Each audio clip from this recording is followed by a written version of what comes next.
बिस्मिल्लाहिर्रहमानिर्रहीम अस्सलाम वालेकुम। पॉलिटिकल इकोनॉमी का प्रोग्राम दादा पोता शो लेकर आपकी खिदमत में हाजिर। मैं हूं आपके साथ आपका मेज़बान वसीम अहमद। और इस प्रोग्राम में जैसा कि आप जानते हैं कि हमारे साथ हमारी रहनुमाई के लिए दादाजी मौजूद होते हैं। कैलेंडर पर आज 31 मार्च साल 2022 और आज जुमेरात का दिन। यकीनन उसी पाक परवरदिगार के लिए तमाम तारीफ़ें जो तमाम जहानों का रब है। नबी करीम सल्लल्लाहु अलैहि वसल्लम की ज़ात अक़दस पर बेशुमार दुरूद व सलाम। पॉलिटिकल इकोनॉमी के प्रोग्राम दादा पोता शो का आगाज़ हो चुका है। खबरों और उन पर तबसरों के लिए दादाजी को शरीक गुफ्तगू करते हैं। दादाजी अस्सलाम वालेकुम। वालेकुम अस्सलाम। दादाजी क्या हाल है? अल्लाह का बड़ा करम है, उसकी बड़ी इनायात नवाज़ें कि हम आपकी खिदमत में। बेशक बेशक। खबरें शुरू हाँ करें। बिल्कुल जी, शुरू करें। पॉजिटिव खबर कोई है तो ठीक है, वरना फिर दगड़ दगड़ काट दी। दादाजी ढूंढनी हम पड़ती है। कोशिश कर रहे हैं कि हम इकॉनमी की तरफ ही रहें और उधर को ना जाएं, लेकिन क्या करें, इकॉनमी जो है वो जब इतना ज़्यादा पॉलिटिकल टर्मोइल चल रहा हो तो फिर इकॉनमी कहाँ रह जाती है। जी अच्छी खबर फिर अगर आप कह ही रहे हैं तो बड़ी मुश्किल से। हाँ मैं इतनी मेहनत करने के हक में नहीं हूँ।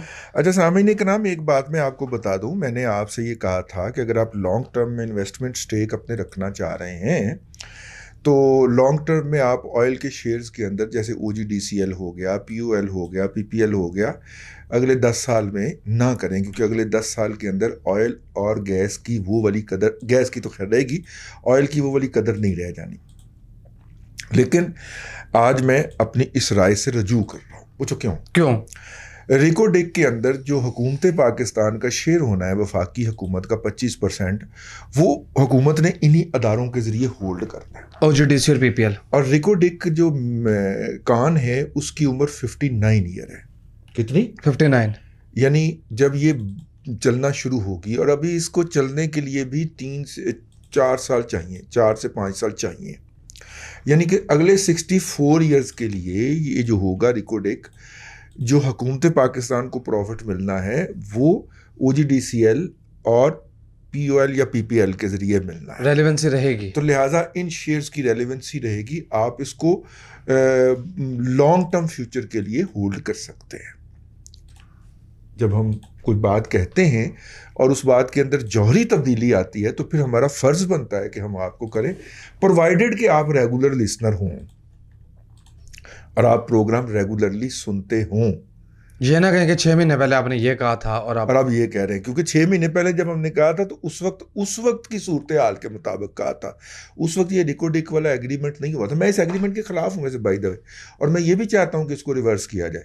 लेकिन जो ग्राउंड रियलिटी है वो यही है कि इस वक्त तक की सूरत हाल ये है कि उसको हुकूमत जो शेयर लेगी उसका, वफाकी हुकूमत, इवन सूबाई हुकूमत भी, वो इन अदारों के ज़रिए लेगी, तो इन अदारों को फिर प्रॉफिट्स होंगे, और प्रॉफिट्स होंगे तो इनके शेयर होल्डर को प्रॉफिट्स मिलेंगे, क्योंकि रिकोडेक में जो इन्वेस्टमेंट है वो ये अदारे करेंगे on the behalf of government of Pakistan, क्योंकि इनके पास ये कैश काउज है, इनके पास पैसे बहुत हैं, तो इन्वेस्ट करेंगे, उसका प्रॉफिट जब आएगा तो उसके शेयर होल्डर को मिलेगा। तो इसलिए ये शेयर रेलेवेंट रहेंगे।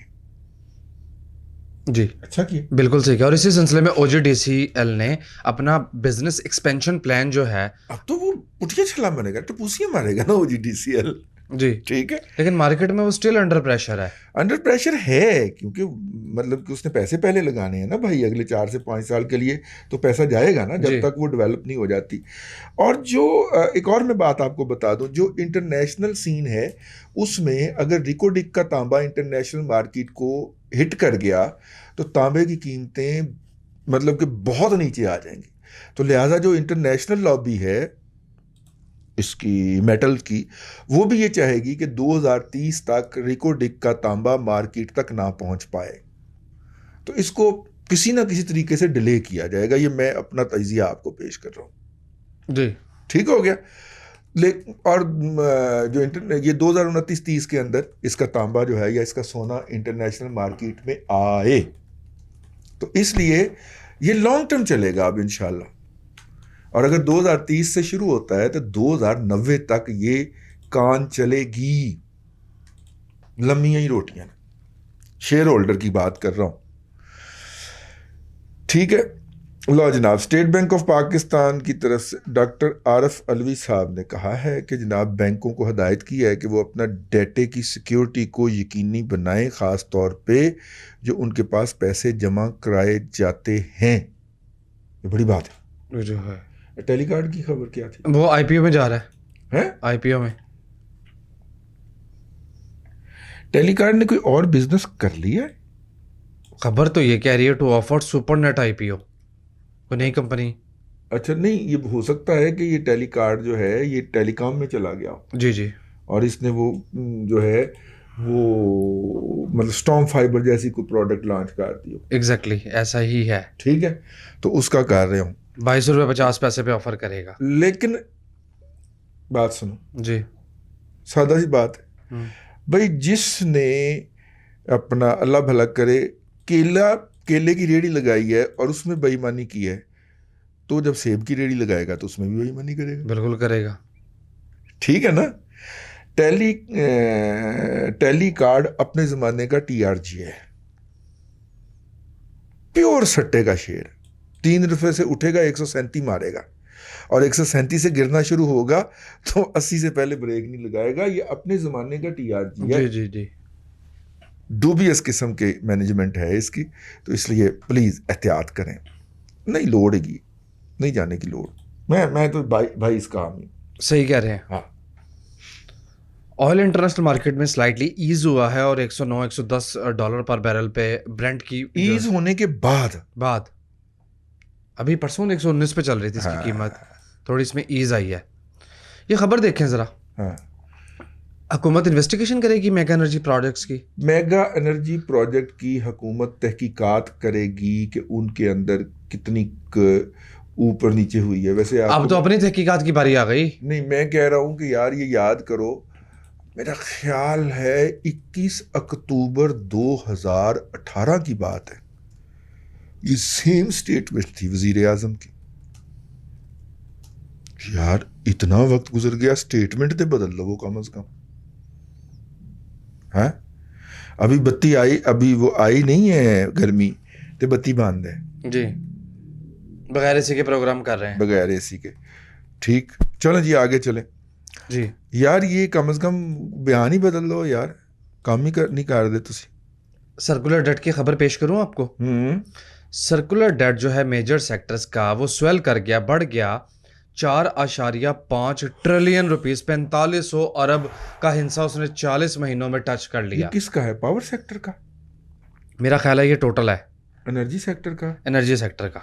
यानी कि पेट्रोलियम प्लस बिजली यस, प्लस गैस भी अब शामिल हो अब गया। शामिल हो गई, वो तो पहले है, अब तो आगे आ तो गया। पूरे फ्यूल सेक्टर का जो सर्कुलर डेट है वो 4500 अरब हो गया। जी, एनर्जी बास्केट जो शक्ल दे, जी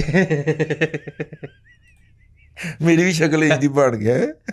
वो एक ऐड लगा हुआ है जिसमें आदमी हैरान हो रहा है। हाँ, power, gas and even commodity sector. Commodity mean commodity mean power में बिजली सारे, या कोई गैस में। कमोडिटीज में शायद खाम तेल की बात हो रही है, या फिर गैस की बात हो रही नहीं गैस अलग से लिख दिया उसने। अच्छा अच्छा अच्छा। Power, gas and commodity sector. हाँ, चलो।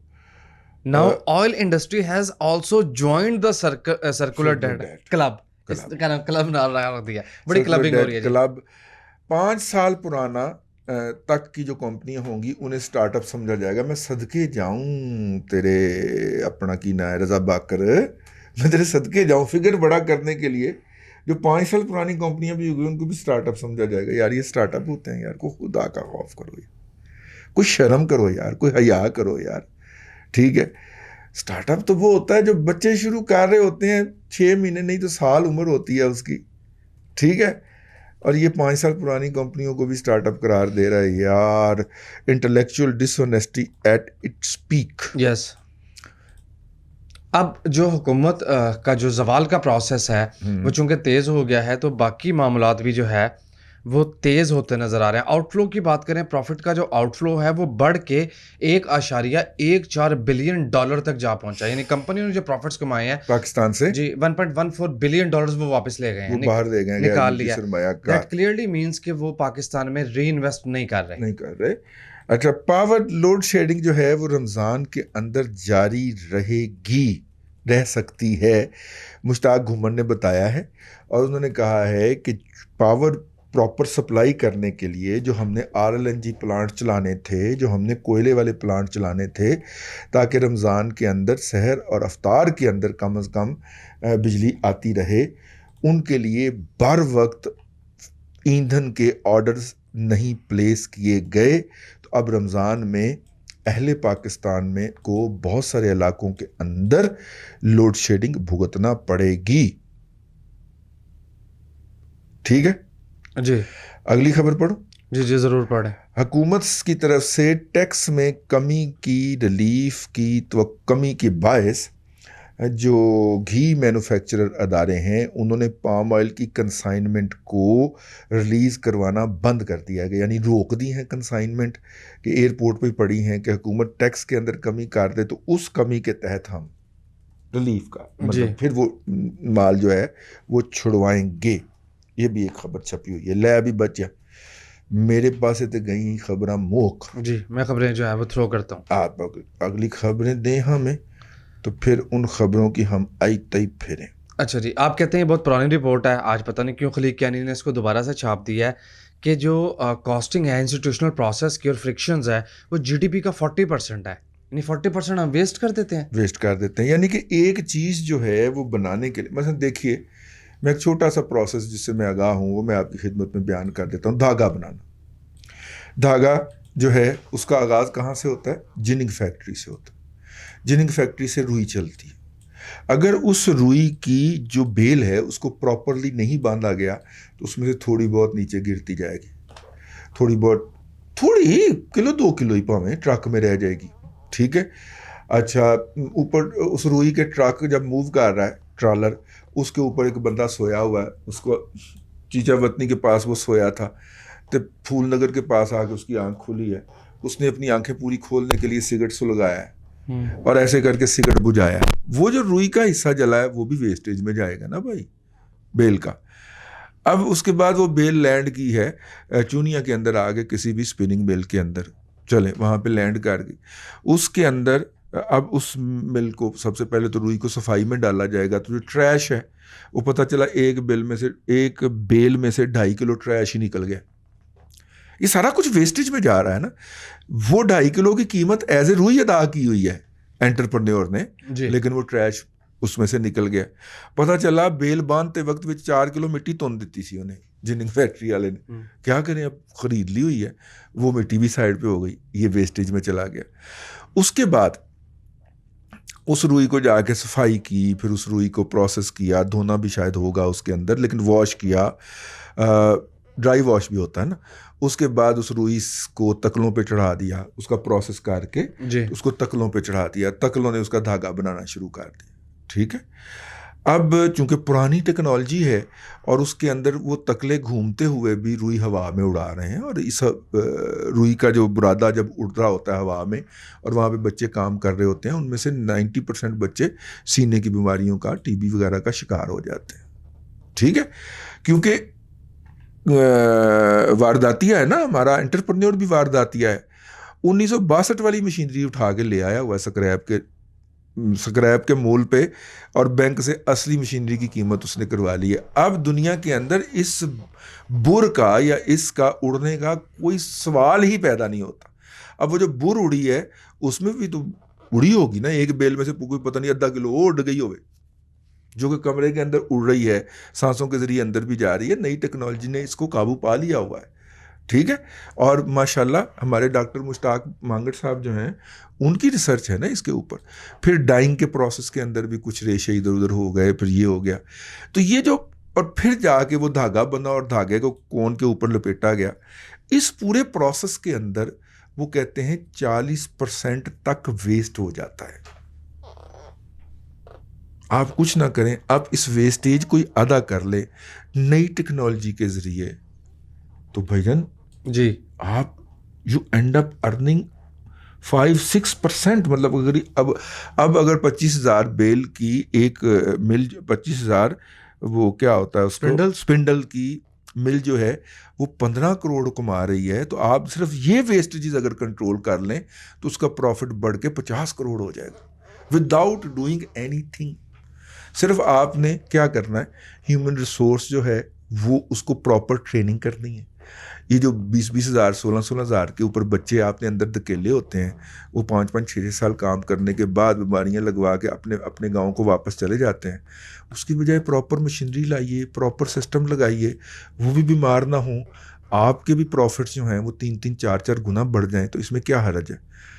लेकिन ये ऐसा काम करने के लिए एक चीज़ चाहिए, कौन सी भला? विल। कमिटमेंट। यस। कमिटमेंट और यकीन कि मैं इस मुल्क के अंदर हूँ और अगले साल भी ये मिल मेरी होगी। और ये यकीन दहानी किसने करानी होती है? ये हुकूमत ने करवानी होती है। अपने एंटरप्रेन्योर को ये यकीन दहानी हुकूमत ने करवानी होती है। हम नहीं कहीं जा रहे, या हम चले भी जाएंगे तो ये सिस्टम ऐसे ही कंटिन्यू करेगा। ये जो हर कोई कहता है ना कि मैं ना रहा तो फिर पाकिस्तान का खुदा ही हाफिज, कब्रिस्तान तो भरे पड़े हैं ना। ठीक है ना। तो दुनिया के कब्रिस्तान नागुज़ीर लोगों से भरे पड़े हैं। मैं तो आपको कई दफ़ा ये कह चुका हूँ कि ये काम जो हम कर रहे हैं, हम नहीं होंगे तो हमसे बेहतर लोग अल्लाह तबारक व तआला यहाँ पे ला के बिठा देंगे, और शायद ले भी आए हों, ठीक है ना। जो बाहर मुंतज़र होकर असी ज़रा जगह छड़िए तो वो आके ये जगह संभाल लें, तो ये उसके काम है यार, उसने अपना सिस्टम रोकना थोड़ी है।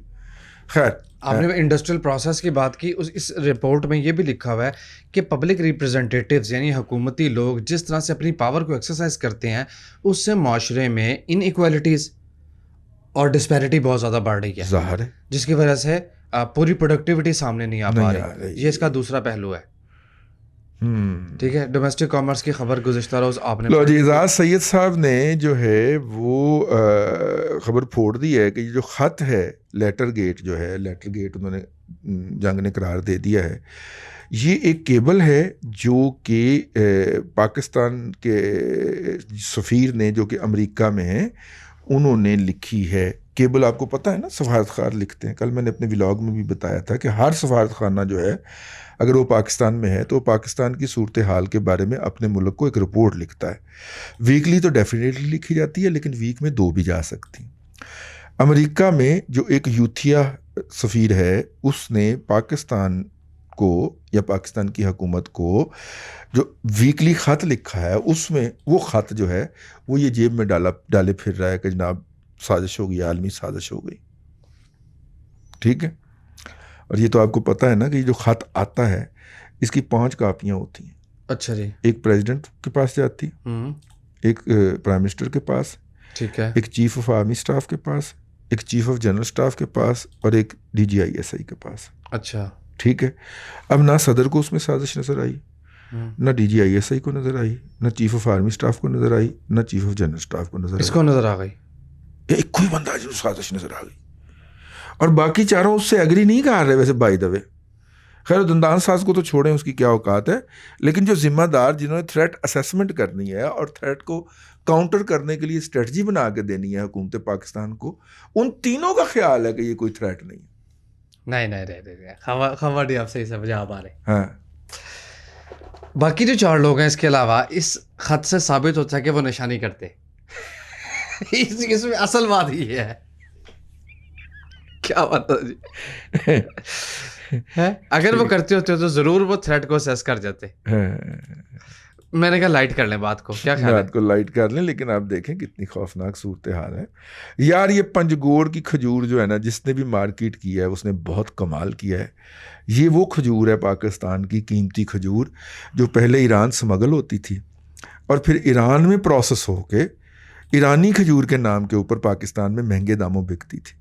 तो ये जो भी पार्टी है, वैसे किया तो इन्होंने मुत्तहिदा अरब अमारात के ताउन से है ये प्रोजेक्ट। आजकल इनकी बड़ी एडवर्टाइजिंग कैंपेन चल रही है, लेकिन पाकिस्तान की प्रोडक्ट है, चलें UAE के ताउन से ही सही पाकिस्तान में मार्केट हो रही है।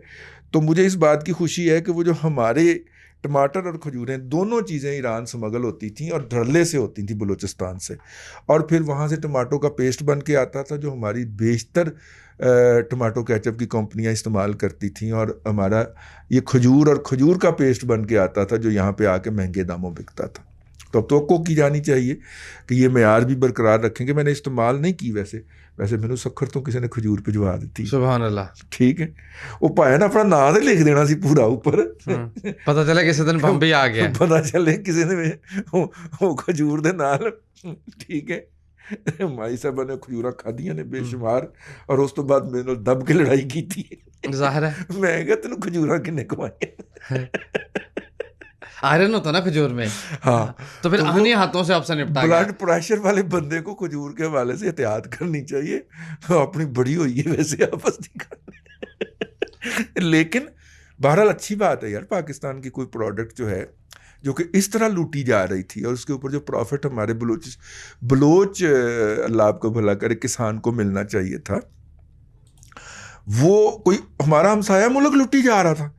तो अब अगर ये कंपनी जो है ये मुकामी सतह के ऊपर ये सारा प्रोक्योर करेगी तो किसान को रेट भी अच्छा मिलेगा। पंजगोर बड़ी अच्छी जगह, खूबसूरत जगह, ठीक है जी। जलेंगे किसी दिन। स्पीड बहुत स्लो गड्डी है, पे बैठ। बहुत स्लो स्पीड है, Slow। टाइम ऑलमोस्ट खत्म हो गया है। ले। अच्छा जी, वो पिछली जो रिपोर्ट पड़ी थी उसके शहर से नहीं मैं निकल पा रहा। पॉइंट का हेड ये भी कहते हैं कि पाकिस्तान में जो मामलात हैं वो डोनर ड्राइवन है, डोनर ड्रिवन है। जो हमें कर्जे देते हैं, हाँ, बात उनकी वाली। डोनर कर्जे देते हैं, या वैसे कहते हैं वैक्सीन ला लो पोलियो दी अपने बच्चों नू, ठीक है ना।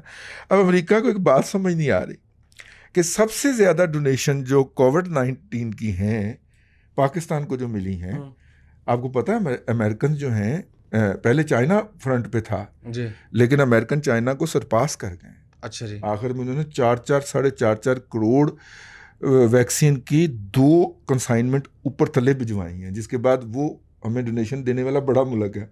वो कहते कोविड की वैक्सीन भी मैं भेजी, गाला भी मैंने पहन दिया। अमेरिकन को ये खिज चढ़ी हुई है, इरिटेशन उनको ये है यार डोनेशन भी हमने दी है और गालियां भी हमें पड़ रही हैं, और हम पाकिस्तान के ख़िलाफ़, पाकिस्तान के अंदर हुकूमत चेंज करने की मुजरम और कसूरवार समझे जा रहे हैं। उनको डबल खिज चढ़ी हुई है। वो कहते हैं दसो तो सी एक केड़ा लैटर है, केड़ा लैटर है। और अमेरिकन ने हमें बताया कि जी ये कोई लेटर नहीं है, ये केबल है जो आपके सफ़ीर ने लिखी है, और वो सफ़ीर जिसकी मुद्दत ख़त्म हो चुकी है, ठीक है। और उस सफ़ीर को, मतलब नवे सफ़ीर को तो अमरीकियों ने अभी वेलकम ही नहीं ना किया, ना हमने अमेरिका का सफ़ीर वेलकम किया, ना अमरीकियों ने हमारा सफ़ीर वेलकम किया, ठीक है। तो वो सफ़ीर जिसको, मतलब जिसने ट्रंप की इलेक्शन कैंपेन के अंदर जाके बाकायदा पंगड़े डाले थे और तमाम पाकिस्तानियों को कहा था कि ट्रंप को वोट करो और बाइडन साहब जो है मुलजम कोई समर कर आ जाए, ओके, ठीक है, इसलिए कॉल नहीं कर रहा। बस टाइम खत्म, वाइंड अप, ठीक हो गया जी, बस वाइंड अप करें था जी। लें सामीन कराम, अब तक के लिए इतना ही। कल फिर आपसे अगले दादा पोता शो में मुलाकात होती है। अल्लाह आपको आसानियाँ अता करे। यार एक जाते जाते बात कहनी थी, हमारे वो रजीनामा के 95,000 हो गए हैं यार, वो थोड़ा जोर ला दे, उसी भी सबज वो सिल्वर हैं ले लिए, वो भी हम भी लाख पूरा कर लें, उसका भी क्या ख्याल है। तो अगर आपने नहीं सब्सक्राइब किया रजीनामा तो उसको भी कर लें, और दादा पोता शो को नहीं किया तो इसको भी कर लें। हमने कभी आपसे गुजारिश की नहीं है, बस तवज्जो दिला रहे हैं कि अगर आप नहीं सब्सक्राइब किया हुआ तो कर लीजिए इसको। अल्लाह आपको आसानियाँ अता करे और आसानियाँ खल्क़े खुदा में तकसीम करने की तौफीक। आमीन दादा जी, बेहद शुक्रिया। नाज़रीन कराम, पॉलिटिकल इकोनॉमी का प्रोग्राम दादा पोता शो आप देख रहे थे। ये था आज का दादा पोता शो। मैं उम्मीद करता हूँ कि आज का प्रोग्राम आपको पसंद आया होगा। वसीम अहमद को दादाजी के साथ इजाज़त दीजिए, आपसे मुलाकात होगी कल तक के लिए अल्लाह हाफ़िज़।